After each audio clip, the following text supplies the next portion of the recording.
Hello നമസ്കാരം. P L O അഥവാ Palestine വിമോചന സംഘടന ഒരു സ്വതന്ത്ര പലസ്തീൻ രാഷ്ട്ര രൂപീകരണം ലക്ഷ്യമാക്കി 1964 രൂപീകരിക്കപ്പെട്ട സംഘടനയാണ്. പലസ്തീൻ ജനതയുടെ അംഗീകൃത പ്രതിനിധാനം എന്ന നിലയിൽ ലോകമെങ്ങും അംഗീകരിക്കപ്പെട്ട സംഘടനയാണ് PLO. 1947 മുതൽ ഐക്യരാഷ്ട്രസഭയിൽ നിരീക്ഷക പദവി ലഭിച്ച PLOവിനെ ലോകത്തിലെ 100-ലധികം രാഷ്ട്രങ്ങൾ നയതന്ത്ര ബന്ധത്തിൽ ഉൾപ്പെടുത്തിയിട്ടുണ്ട്. ഒരർത്ഥത്തിൽ അതിർത്തികളിൽ നിശ്ചയിക്കപ്പെട്ടിട്ടില്ലാത്ത ഒരു രാഷ്ട്രമല്ലാത്ത രാജ്യമാണ് പലസ്തീൻ. എന്നാൽ 1991 വരെ അമേരിക്കയും ഇസ്രായേലും PLOവിനെ ഒരു ഭീകര സംഘടനയായാണ് പരിഗണിച്ചിരുന്നത്.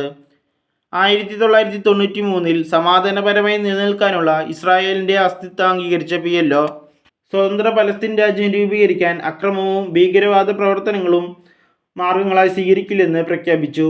ഇതിനു പകരമായി പലസ്തീൻ ജനതയുടെ പ്രതിനിധിയായി PLOവിനെ ഇസ്രായേൽ അംഗീകരിച്ചു. പലസ്തീൻ വിമോചനം ലക്ഷ്യമാക്കി പ്രവർത്തിക്കുന്ന ഒരു കൂട്ടം ചെറിയ സംഘടനകൾ ഉൾപ്പെട്ട ഒരു വിശാലമായ ഏകീകൃത സംഘടനയാണ് PLO.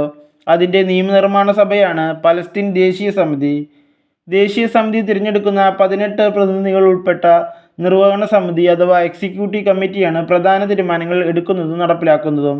1969 യാസർ അറാഫത്ത് സംഘടനയുടെ പ്രസിഡന്റായി തിരഞ്ഞെടുക്കപ്പെടുകയും 2004 അന്തരിക്കുന്നതുവരെ തലസ്ഥാനത്ത് തുടരുകയും ചെയ്തു. അറാഫത്തിൻ്റെ നേതൃത്വത്തിലാണ് PLO ലോകമെമ്പാടും അംഗീകരിക്കപ്പെട്ടതും കൂടുതൽ ശക്തമായ പ്രവർത്തനങ്ങൾ നടത്തിയതും. പ്രസിഡന്റ് പദവിയിലെ ആദ്യ വർഷങ്ങളിൽ അറാഫത്ത് PLOവിനെ ഒരു സൈനിക സംഘടനയാക്കുകയും ഇസ്രായേലിനെതിരെ നിരന്തര ആക്രമണങ്ങൾ നടത്തുകയും ചെയ്തു. എന്നാൽ 1993 ഇസ്രായേലിനെ ഒരു സ്വതന്ത്ര പരമാധികാര രാഷ്ട്രമായി അംഗീകരിച്ച അദ്ദേഹം ആക്രമണങ്ങളെ നിരാകരിക്കുകയും ചെയ്തു.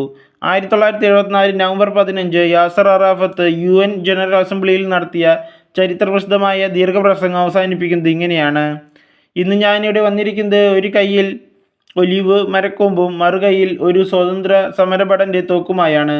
എൻ്റെ കയ്യിൽ നിന്നും ഈ ഒലിവ് കൊമ്പ് വീണുപോകാതിരിക്കാൻ സഹായിക്കുക. നോർവേയുടെ തലസ്ഥാനമായ ഓസ്ലോവിൽ വെച്ച് ചേർന്ന സമാധാന ചർച്ചകളെ തുടർന്ന് 1993 ഇസ്രായേലും PLOയും ഒരു കരാറിൽ ഒപ്പുവെച്ചു. ഓസ്ലോ ഒത്തുതീർപ്പ് എന്നറിയപ്പെടുന്ന ഈ കരാർ പ്രകാരം ഗാസ മുനമ്പ്, ജെറിക്കോ പട്ടണം, വെസ്റ്റ് ബാങ്ക് പ്രദേശം എന്നീ പ്രദേശങ്ങൾ ഉൾപ്പെടുന്ന പലസ്തീനിൽ ഒരു ഗവൺമെൻറ് രൂപീകരിക്കാൻ PLOവിന് അനുവാദവും അംഗീകാരവും നൽകപ്പെട്ടു. പകരം ഇസ്രായേലിനെ ഒരു പരമാധികാര സ്വതന്ത്ര രാഷ്ട്രമായി പലസ്തീൻ അംഗീകരിച്ചു. ഓസ്ലോ കരാറിനെ തുടർന്ന് പരിമിത പ്രദേശമായ പലസ്തീനിൽ അറാഫത്ത് പ്രസിഡന്റായി ഒരു ഗവൺമെൻറ് രൂപീകരിക്കപ്പെട്ടു. എന്നാൽ പലസ്തീൻ പ്രദേശങ്ങൾ മുഴുവനായും വിട്ടുകിട്ടാത്തതിൽ പലസ്തീനിലെ ചില സംഘടനകൾ അസ്വസ്ഥരായിരുന്നു.